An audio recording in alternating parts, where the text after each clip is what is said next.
Балалар киностудиясы.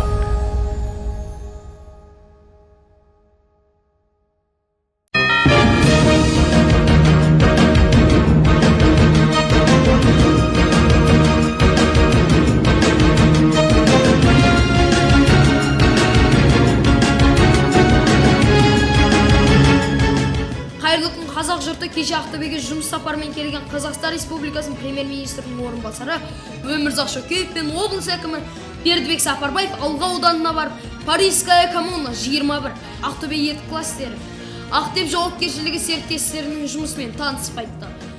Өмірзақ Шөкеев бастаған топ алдымен Ақтөбе қаласындағы 41 разъезіндегі Айбек ауыл шаруашылығы кооперативінің консерва цехын аралады.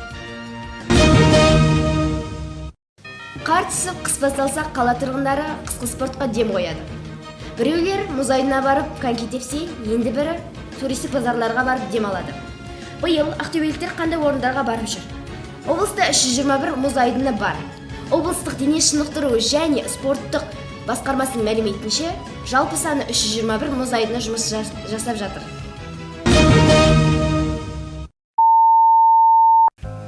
Қар түсіп қыс басталса, қала тұрғындары спорттық қар түсіп қыс басталса, биыл ақтөбеліктер қандай орындарда барып жүр? Енді бірі қала сыртындағы қысқы спортқа дем қояды. Біреулер мұз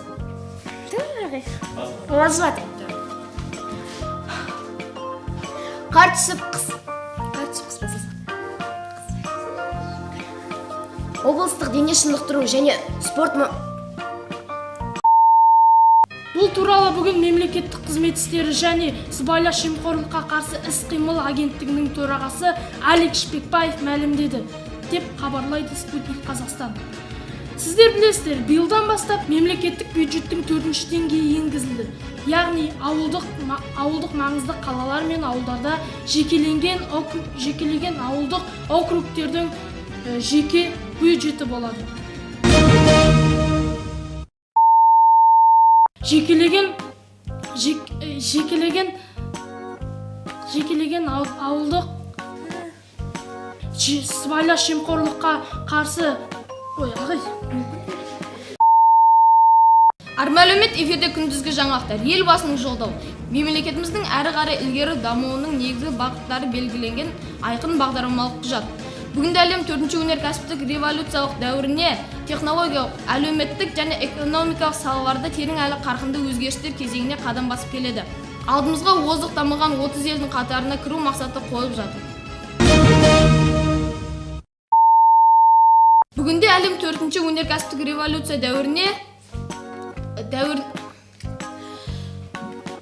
мемлекетіміздің Армәлімет эфирде күндізгі жаңалықтар. Елбасының жолдауы.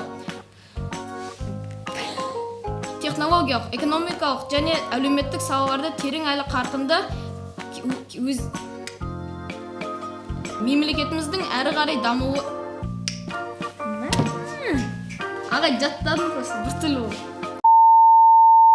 Бірінші сатыдағы сотта азаматтық істі қарау бойынша Қарағанды облысының мамандандырылған аудандық экономиялық сотының судьясы Ержан Ғабдуллин.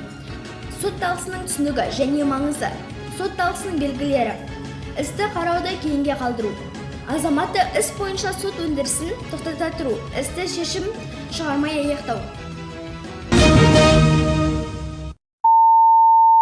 Бірінші сатыдағы сотта азаматтық істі қарау бойынша істі шешім шығармай аяқтау. Сот талқысының белгілері, істі мамандандырылған. Бірінші сатыдағы сотта азаматтық істі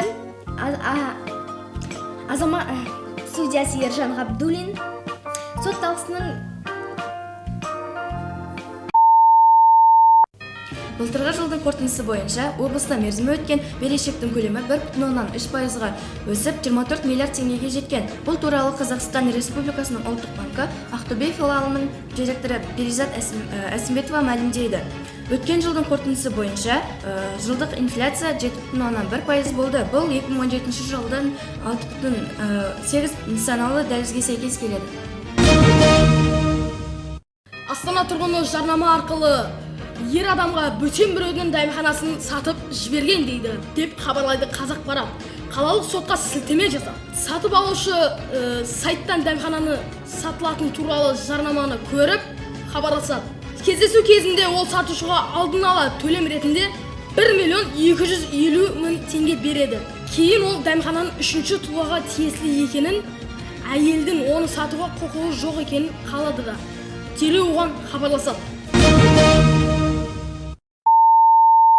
Астана тұрғыны ер адамға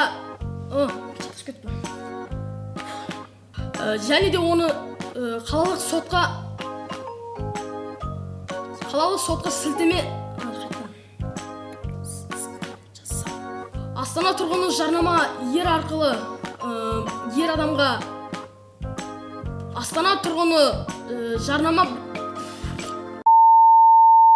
Былтырғы жылдың қорытындысы бойынша облыста мерзімі өткен берешектің көлемі 1,13%-ға өсті. 24 миллиардты құраған бұл берешектің жағдайы не болмақ?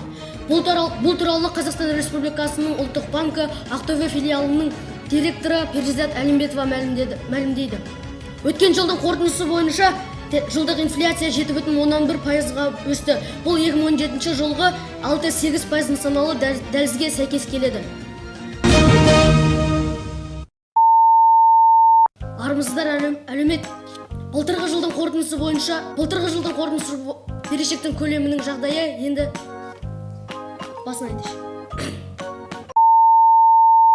Биыл 9 мен 25 ақпан аралығында Оңтүстік Кореяның Пхенчхан қаласында 23-ші қысқы Олимпиада ойындары өтеді. Оңтүстік Корея 2018 жылғы қысқы Олимпиада ойындарын өткізу мәртебесін 2011 жылдың 6 шілдесінде Халықаралық Олимпиада комитетінің Дурбандағы 20-ші сессиясында жеңіп алды. Бұл Корея Республикасындағы алғашқы Азия құрлығындағы 3-ші рет өтетін қысқы Олимпиада ойындары. 2011 жылдың 6 шілдесінде Халықаралық Олимпиада комитетінің Корея Республикасында алғашқы